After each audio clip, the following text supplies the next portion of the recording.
Welcome to the Sutherland Report. Very grateful that you are joining me because I have another excellent guest. In fact, someone who's very kindly coming to make a visit for a second time, which I'm very grateful.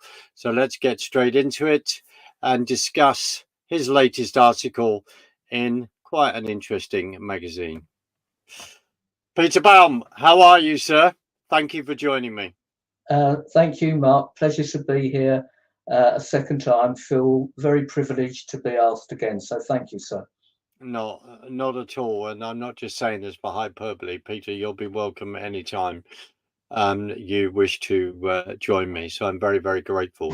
Peter, amongst other things, you write, I think on a fairly weekly basis, I think, excusing the bad English there, for Blitz, which is online.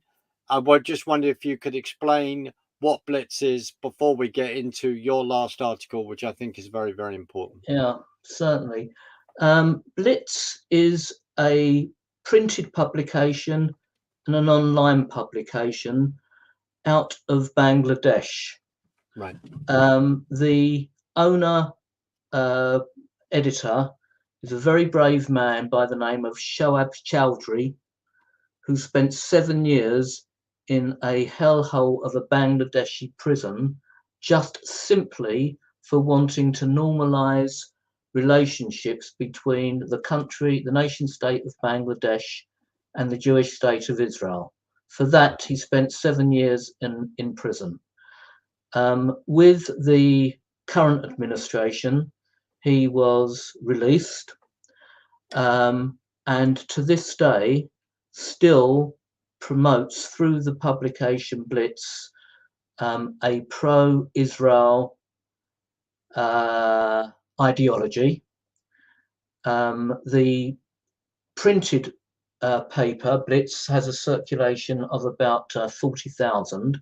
The online publication, my articles go out in English, Arabic and Hindi to the South Asian demographic, and I'm told that it reaches 1.5 to 2 million people.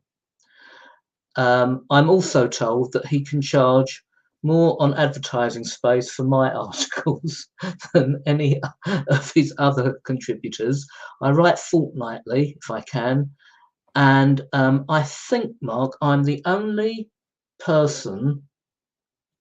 I think this is unique for both the Sutherland Report and for myself. I think I'm the only Jewish guy that is permitted to write pro-Israeli articles for an Islamic magazine globally. I don't know of any other person in that position. Shoaib Chowdhury and his staff are monitored very closely by the Bangladeshi administration. You can imagine they are continuously subject to threats, both personal at their office, and yet, although Bangladesh still has no formal diplomatic ties with Israel, the authorities do allow this very brave man and this publication to allow me to write pro-Israel articles to get out to a very hostile demographic. But it seems to, I've been doing this for about 4 years now, and I can tell you the number of death threats are on a downward trajectory. There is a number of Bangladeshi intelligentsia who do debate with me. And through Blitz, I've been given the opportunity to do various radio and TV interviews with English-speaking Indian, Pakistani and Bangladeshi interviewers, such as guys like yourself who are doing it from the UK. So it has been a channel for which the Zionist ideology can be promoted to audiences who are historically hostile. I don't think there's any point preaching to the converted these days, but to get out to a group of people who are hostile, debating with them, trying to convince them. I think there's more to be done, obviously, but I will continue to go along that path, provided Blitz stays in business. I'm sitting here so encouraged. It's quite a sort of emotional reaction in many ways to what you've just said, because it's mind-blowing, because it's fantastic that you are in this position to engage and to reach people that many other people might think, no, we can't talk to them or whatever. I think, Peter, I am gobsmacked. I think it's absolutely, it's so encouraging. It is so encouraging, and something that we must keep in our prayers and pray for this guy. I mean, thank you for Blitz magazine. Thank you for laying that out, because against the backdrop, as you've said, of the particular country, of the history of the particular country of Bangladesh, this is really, really important. This is so important. So thank you for explaining that so eloquently. But I am so encouraged, because this kind of thing doesn't get out there. I suppose, Peter, what are your thoughts on this before we get into your brilliant article?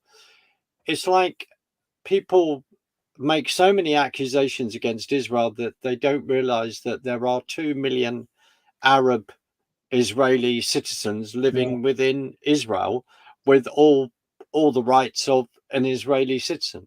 And and I think historically we then think, well, hold on a minute, at the beginning of the formation of when Israel was declared May the 15th or May the 14th 1948, that 150,000 Arabs are within their borders. They were wanting people to stay as well, but they had 150,000 Arabs within their borders in 1948. That has now blossomed to 2 million. So when they get accused of committing genocide, the Gaza, in regard to Gaza, the increase of the population there, or even within their own nation, that word, of course, it doesn't apply, because people are reproducing and the population is growing. That is it's quite amazing, because these facts don't get out.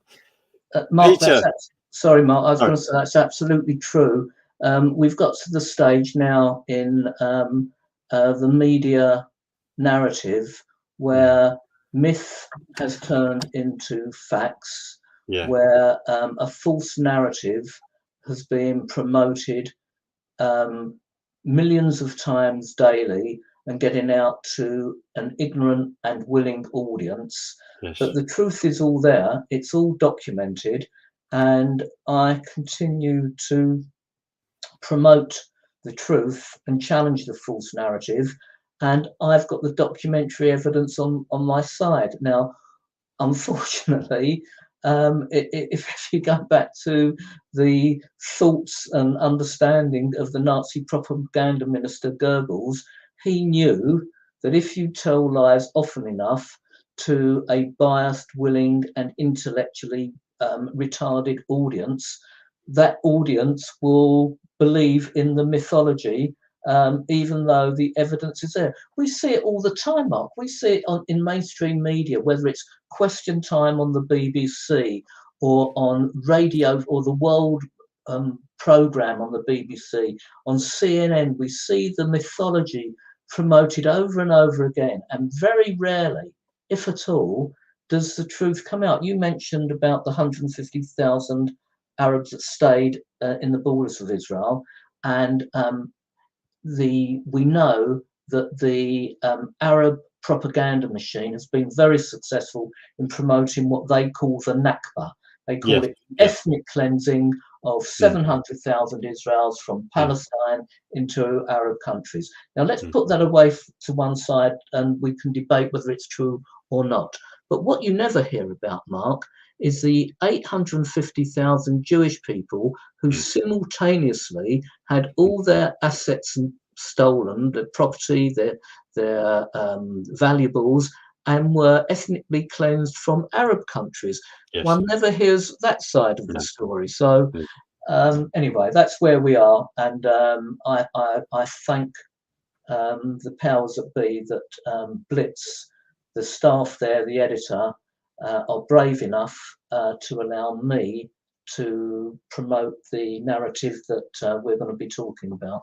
Fantastic, and please share our please share our conversation with them, because I think this is fantastic. This is absolutely fantastic. It didn't when I said what I did in regard to 150,000, it didn't surprise me when then we meet, in one sense we go in the Nakba conversation, because this is something that regularly comes up, and the other thing is, and as a number of the audience, a lot of the audience are in America, it's quite interesting, I think, for them to hear what we are actually dealing with in regard to the media. And we'll call him out when we're dealing with people like Owen Jones, for argument's sake, and you go through the list of who he has been interviewing, and then of course we get to people like Ilan Pape, and then we discover that he's a lecturer down at Exeter University, with the recent appalling incidents that have just happened. I was not aware that that particular individual was a lecturer within a university within this country, and then certain things began to make sense. In other words, we're starting to join the dots up, and then when we look at historically that set of historians like Benny Morris, I believe, along sort of with Elan and others, when they're being accused of revising history, etc. Even though Benny Morris, it's been interesting to see his perspective and views changing, etc., and even more so in the light of the appalling atrocities of what happened on the 7th of October. In other words, you have to go down the rabbit hole, so to speak, to really do the research and get hold of the facts. And of course, as we're finding, facts don't seem to mean anything these days. But let's get into your article, which I think is astounding, right? Because of the points that you're making. Now, I have put a lot of your article in the description, so if you just say again where people could go and find this article, even though we're going to go through it. Yeah. In fact, what I've done, Mark, is I've on the particular narrative you're referring to, the original article was somewhat longer. So in order to draw people's attention, I've boiled it down into a synopsis, which so people's attention span doesn't wander. Because when you want to get out to people, you know what it's like.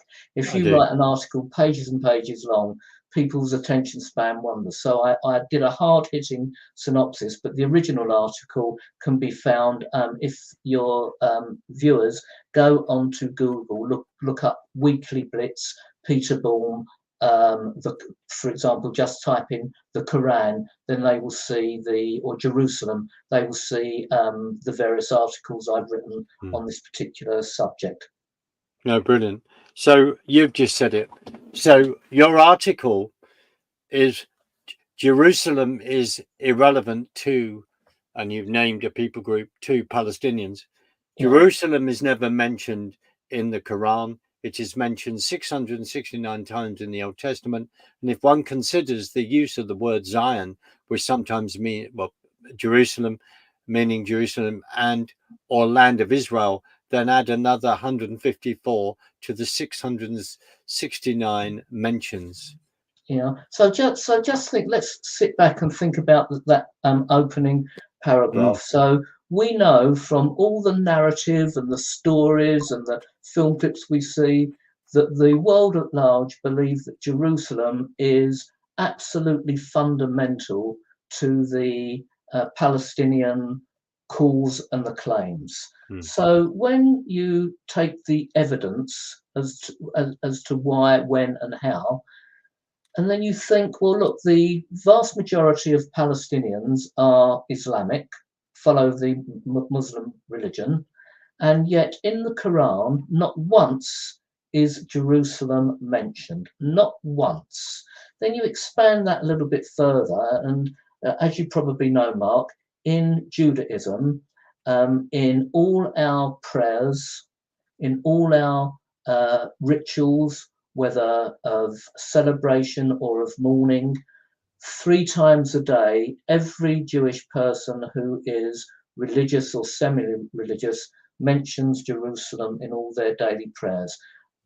Songs that Jewish people sing, prayers that they chant, all link the Jewish religion to Jerusalem. And then you look at the Palestinians and Islam, and I swear to you, Mark, I don't know, and I've asked this question hundreds of times on social media, never had an answer back. How many, in what prayers or in what songs do Palestinians recite the name Jerusalem because of their love for the geography, the city, what it means to them? And not once, you will not find the word Jerusalem in one Palestinian song or Islamic prayer or chant. So the idea that Jerusalem has a connection, emotional, religious, historic, traditional, to Palestinians is simply mythology. It doesn't. It's a very recent narrative, started off probably by Ajhamin Husseini round about the late 1920s, 1930s, when the Zionists were coming back into the country. So the idea that the Jerusalem, as we're told time and time again on every mainstream media channel globally, is important to the Palestinians. It's important to them only from the basis that it's a land grab. If the Jews didn't have it, it wouldn't be important to them. So that's why I think it was Joseph Farah, a very eminent Arab historian, who wrote in a book, Myths of the Middle East, something like, I'm quoting here, but I'm not quoting ad verbatim. The Arabs own 99.98% of the Middle East, and the Jews 0.02%. But that's too much for the Arabs. They want it all, and that's what the fighting in Israel is all about. That's it in a nutshell. Absolutely, So, yes. because in your article, you make a reference to the PLO charter, and could you say what's mentioned there? Again, the original 1964 PLO charter made no reference whatsoever to any claim on Jerusalem. In fact, the PLO said that it wasn't even in their original charter. It was only after, in 1968, where they decided that they had made a faux pas on this and amended the charter to make claim for Jerusalem to that specific demographic known as the Palestinians, who again, history and the documentary evidence is there to suggest that the Palestinians are simply a combination of numerous peoples from surrounding countries who have amalgamated in that geography called Palestine. But there was never a demographic known as Palestinian. There was never a people, race, ethnicity, religion, tribal group, nation, call it what you like, known as the Palestinians until the mid-60s. Because we go back, we just remind, and it's important to remind of history, and please correct me if I have this wrong. So we go back to AD 135, the Romans have then, the Jewish rebellion, the Romans weren't happy, dealt with that, and then renamed the land Philistia as an insult. Absolutely, Syria, Palestina. So in my research, the first time that there was an area called Palestine was in about the 3rd century BC by a Greek Herodotus. Yes. And it was just the name of a name of an area named after the Philistines, who came originally, we believe, from that area of Asia Minor that we would call the Greek islands. So Herodotus, being Greek, thought that it would be a nice thing to do to name the area after his forefathers who originally settled in the area. And then we don't hear about it again until, as you say, the Bar Kokhba revolution, where, as an insult to the Jewish people who defended the land, he was going to rename after the arch enemies of the Jews from 500 years ago, the Philistines. And what is interesting, Mark, is again when you challenge the pro-Palestinian commentators and say, well, look, if the Palestinians were truly indigenous to that area that we call, let's call it Palestine, then please tell me, what wars, battles, or conflicts did those indigenous Palestinians engage with the various invaders, the Babylonians, the Persians, the Greeks, the Romans, and who led them? And of course, history lacks evidence. They were never there. So the Jewish people engaged in conflicts because they were fighting for their indigenous homelands. The Palestinians not. And then you can go right through from 5000 BC. The first sign of the Palestinians, I believe, was in the 1960s. In fact, to call Arabs Palestinians in the 1930s was deemed as an insult. The head of the Arab Higher Committee, when testifying under oath to the Peel Committee, said to Sir Laurie Hammond, Palestine is a name invented by Zionists. Arabs are not Palestinians. We refute the name Palestine, etc., etc. So, but again, the current narrative won't allow this to be put forward or promoted or suggested. So yes, you're quite right. That's where historically you're absolutely right in your analysis. Was that the Peel Commission? Because dates are important. Absolutely. Was the Peel Commission in 1936? Absolutely right. 1937 Peel Commission, and Right. prior to that, which is also interesting, Mark, a very boring report and typical of British bureaucracy and administration, the Hope Simpson report of 1930, which combined with the Peel Commission report absolutely proves 100% that no Palestinian land was ever stolen. It's there in documented. That both reports categorize the various segments of legal land under the Ottoman Empire and brought forward by the British. Mulk, Miri, Waqf, Matruka, Mewat. Freehold, leasehold, charitable and religious lands, state land and wasteland. And none of that land, and I can quote the percentages of land, even who bought it and where it was land registered, none belonged to indigenous families or Palestinians. No land was stolen, and what land was transferred from Arabs or Christian Arabs and Muslims Arabs to Jews or Jewish organizations was all purchased legally. Yes. And that is under the Arab leadership, under oath, said that to the Peel Commission. Sorry, we are digressing away. No. This is very, very important, Peter. We're not digressing, because all of this is very, very important, because you're talking about in your article, you are then saying why a people group are turning around saying that is important to us, and then turning around and going, this is the proof that says it's not written in their book. But the history, the historical facts are fundamental, because it then you see, when people turn around and go, right, as the British are then leaving, by 1948, giving hours to say we will be leaving in May, right? And of course, as you know, then violence had already started in 1947.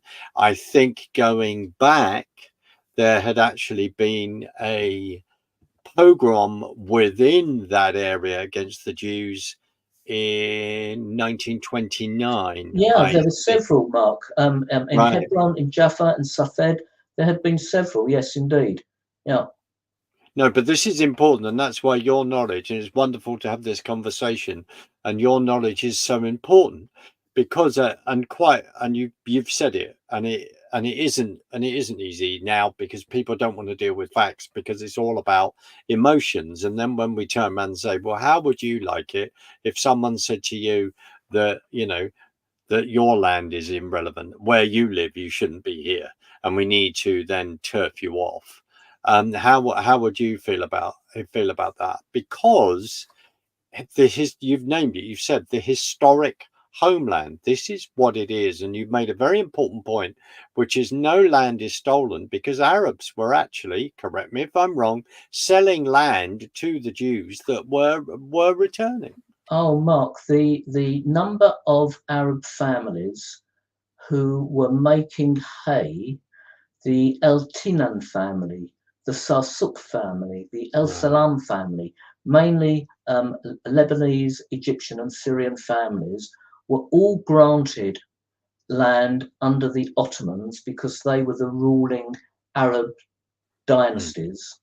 mm, And all that land was sold at overinflated prices to the Jewish individuals, Zionist organizations, and charities who were willing to pay because that was, they considered it to be their homeland and were willing to pay up over the odds. There's something else that's very interesting, Mark, the narrative that has formed but is such a lie.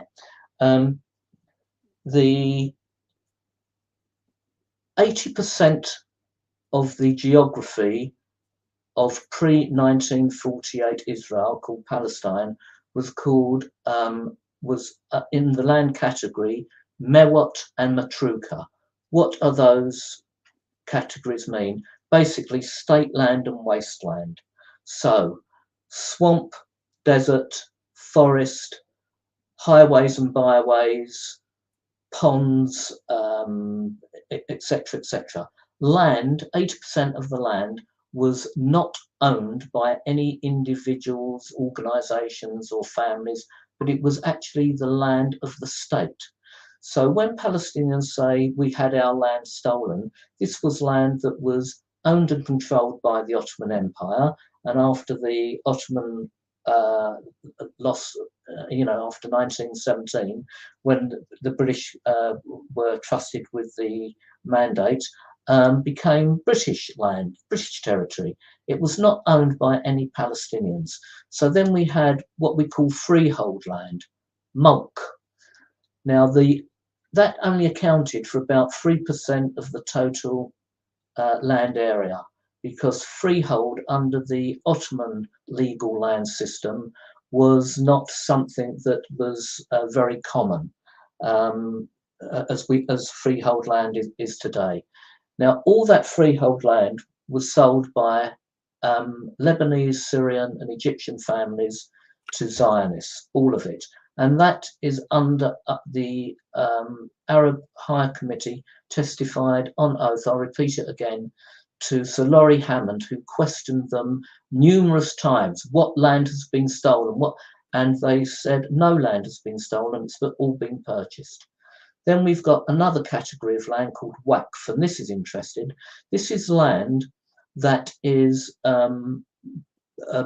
where religious sites are built. So synagogues, churches, mosques, all built on Waqf land, and that accounts today in Israel for about 2% of the total land area, and that is still owned.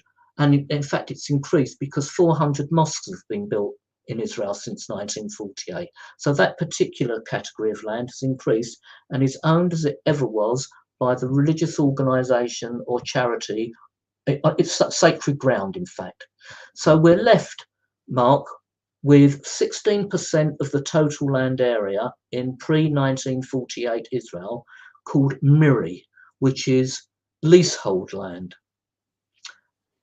Now, even if the total amount of leasehold land, or Miri, was stolen by the Zionists and the fellahin, or peasant farmers, were kicked off, even if that were the case, then it would only account for 16% of total land theft. This is the historical truth. But in fact, Mark, the vast majority of Miri land was, how should I put it, possessed, not repossessed, given to the Zionists. And let me explain why. Under Ottoman rule, if you had Miri or leasehold land, the longest leasehold period under Ottoman rule was 3 years. And if you could not prove that you had cultivated 3 years successfully on that land, you had to give up the leasehold. And because of swamp and malaria in that geography between, let's say, 1908 and 1925, the vast majority of fellahin could not make it pay and had to leave the leasehold land because they couldn't prove they couldn't prove 3 years of successive cultivation, and they couldn't afford the huge land taxes that the Turks and the Brits put on them.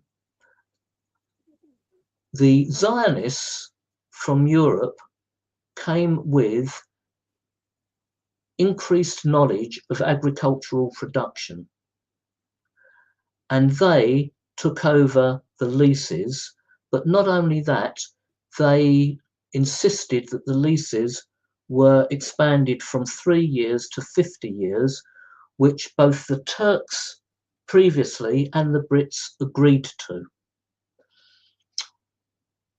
That leasehold land and Zionist agricultural production attracted tens of thousands from Arab countries into Palestine, where the working conditions were better, where the standards of pay were better.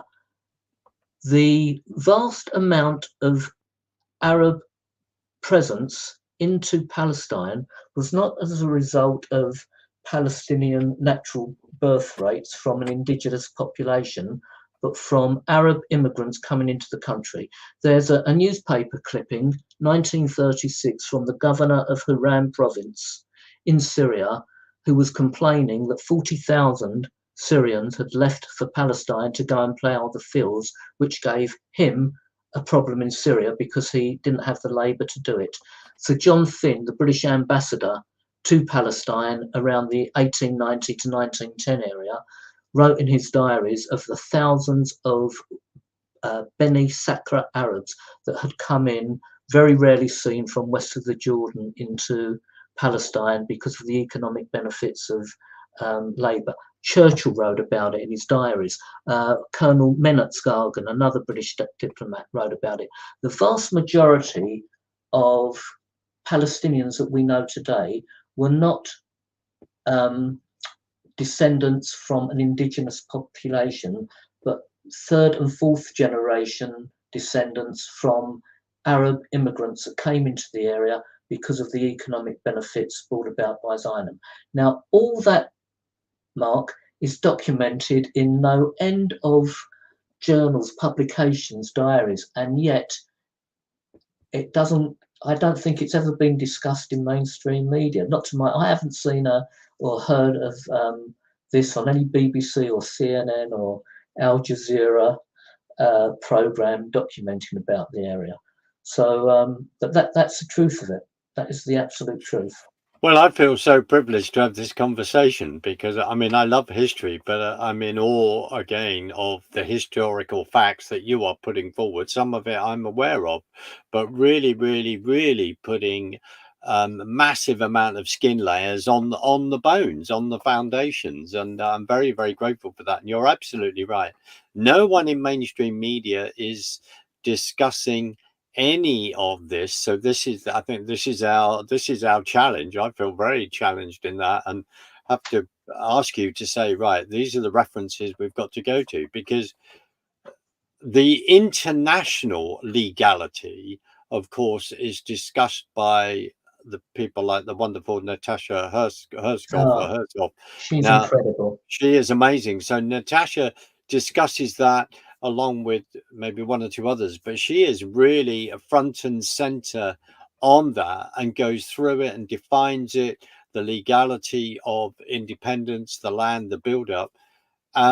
When Hammond was asking the Arab people there in the land those questions, again, what was the year was that? Was that 36, That 37, was or 30. just before? The Pill report was 37, Right. and it was at a time when the pro-Arab elements in the British government were really trying to assist the Arab nationalists and their cause rather than assist the Jews who were having such issues in Europe.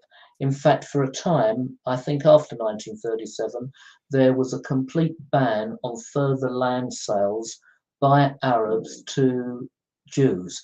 The Arabs completely ignored that because they wanted to take advantage of the extortionate high prices that the Jews were prepared to pay for barren land.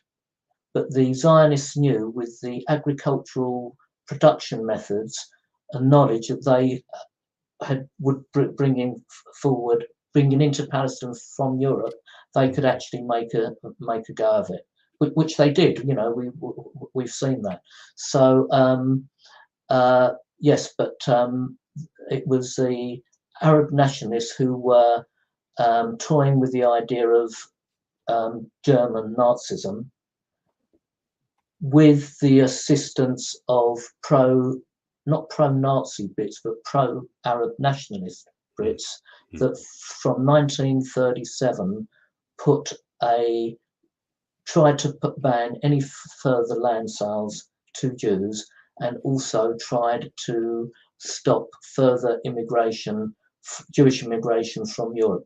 Both of those, there were some horrible events where the Brits were successful in that, some terrible tragedies of Jews not being allowed into Europe. But as far as the land sales were concerned, it was the Arab owners who said, no, we're quite happy to take high prices for what they considered to be barren land.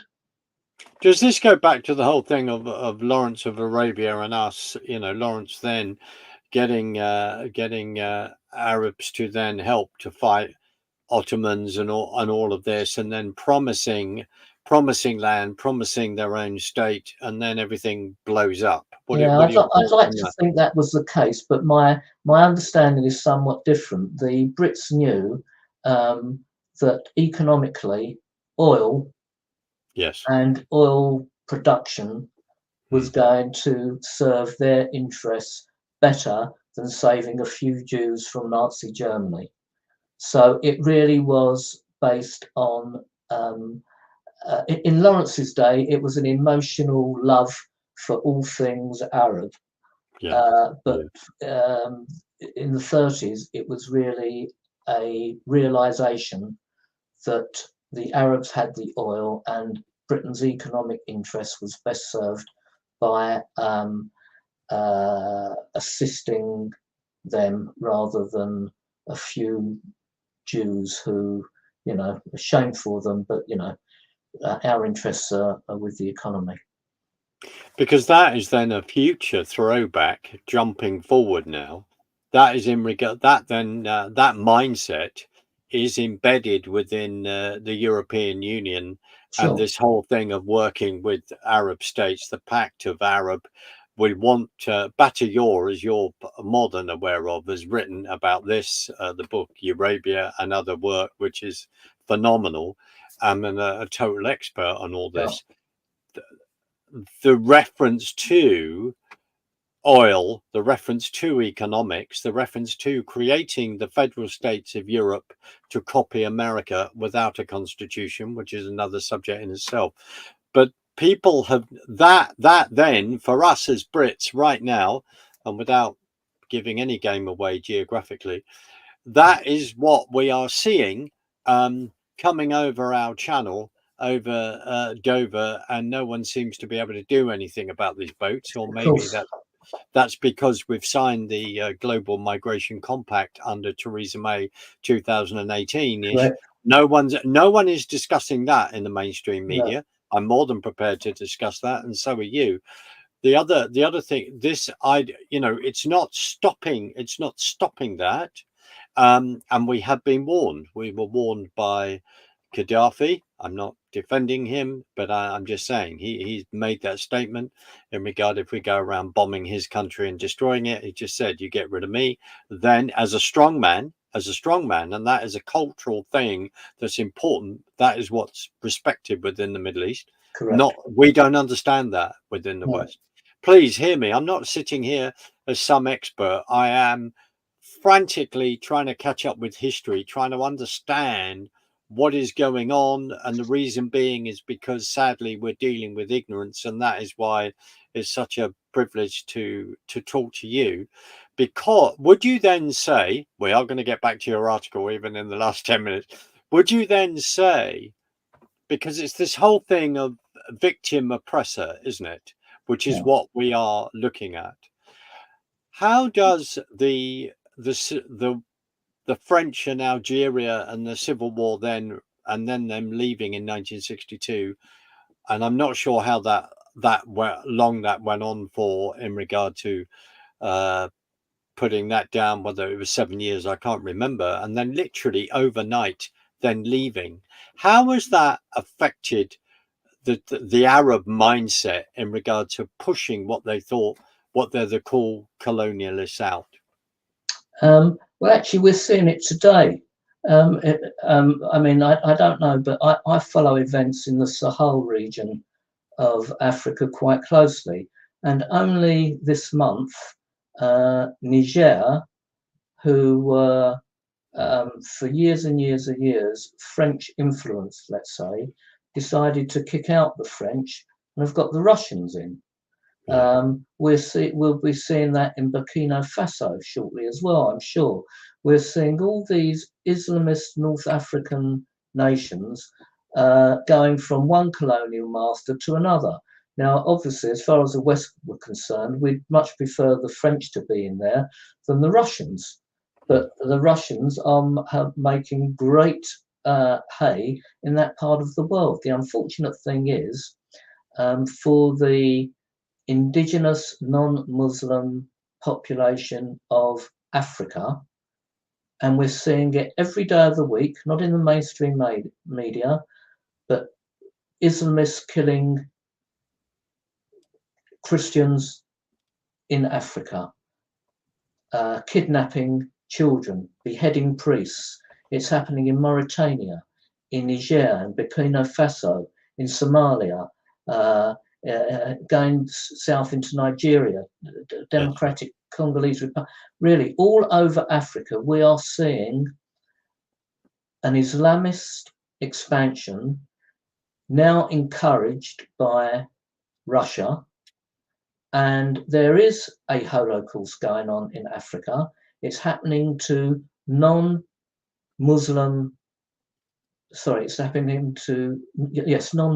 Africans, and it's being perpetrated by Islamists. And again, the global media is ignoring this, absolutely ignoring this. You know, I remember when in the Rwanda Holocaust of, I think, 1994, I think it was nearly 1 million Rwandans were slaughtered in a 4-month period. Now, I bet you, Mark, if you ask most people today who killed who in Rwanda, no one would know. They wouldn't know the name of the tribes involved. The BBC, Tutsis and the Houthis. Yeah. exactly, the BBC ignored the story completely, 1 million, and yet for decades before, they had a team of people in South Africa reporting on the disgrace that a black person couldn't get on the same bus as a white person. But when 1 million black indigenous Africans are killed, it's like, oh, well, you know, so again, it's going back to where we started from. It's getting the truth out to those who are willing to listen and shy away from what mainstream media has been promoting these last 3 or 4 decades. I couldn't agree with you. I couldn't agree with you more. And going back to your article, because all of this is so relevant, right? And the reason why it's relevant is because you have gone through, very briefly touching on it, but also in depth quickly, of the historical rights of owning land, leasing land within Israel. And now then you refer in your article, right, towards the end, and I'll just read this. And isn't it ironic that the following Quranic surahs refer to Israel's claim to Jerusalem, and by any scholarly interpretation make it abundantly clear that Islam has no claim? Yeah. Now, this again is interesting, Mark. And before I had the confidence to write that, you'd appreciate that it took a number of years of painstaking research to give me the confidence to pen something like that. And believe me, I have been to see Islamic scholars who are not willing to put their head above the parapet for obvious reasons, but Yes. are willing to tell me what their interpretation of the Quran is. So again, let's just be totally realistic, and we're not trying to promote Islam or any other religion for that matter. We're just taking the Quran as being the Bible of billions of Muslims around the world. And what I'm suggesting is, through the Quranic verses, a studious interpretation. Actually, it's not even interpretation, it's black and white. Nowhere, let's go back to where we started. Nowhere in the Quran is Jerusalem mentioned. Nowhere are the Palestinians mentioned.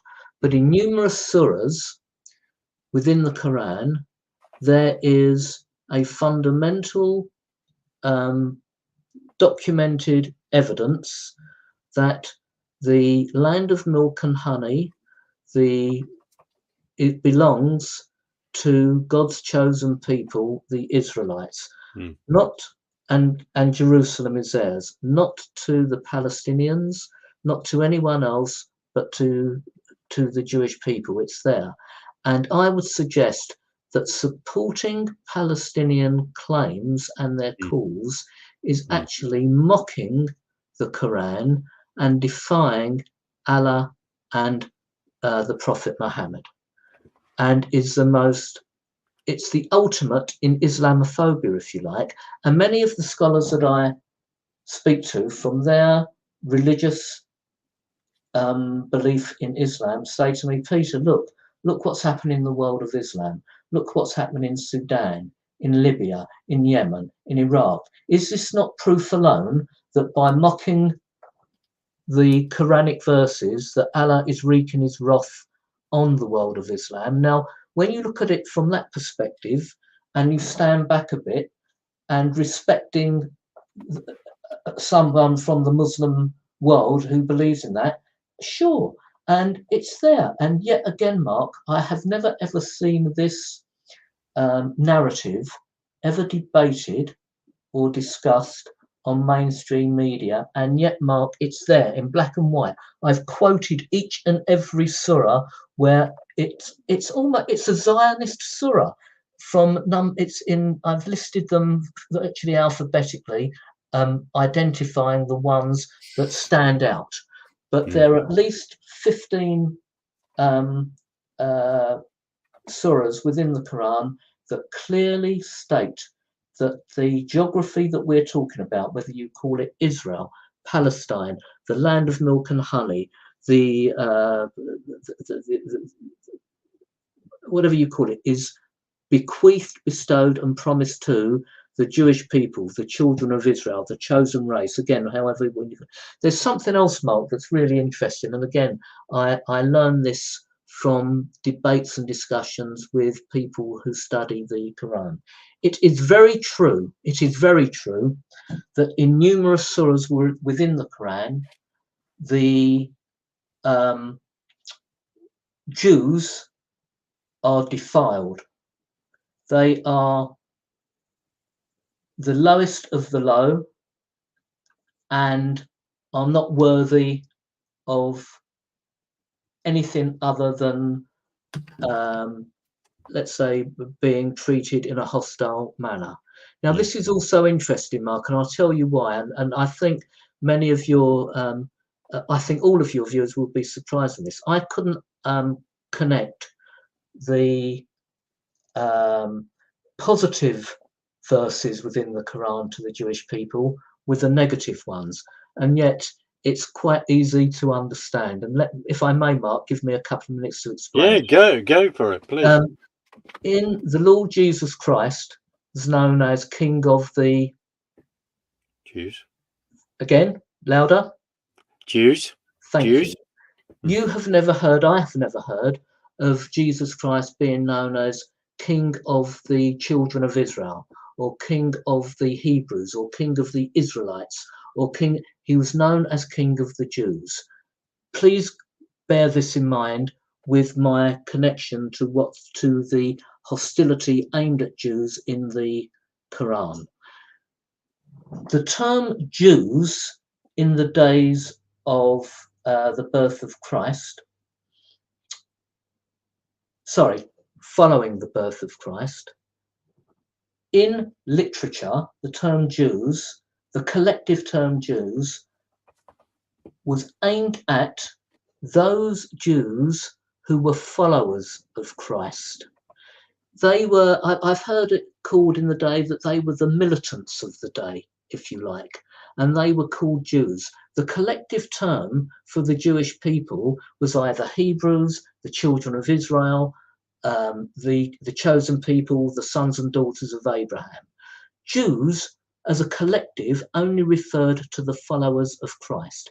Right. Now, that collective terminology only ended in the days of the Spanish Inquisition, when the term Jews was meant for the whole of the Jewish people.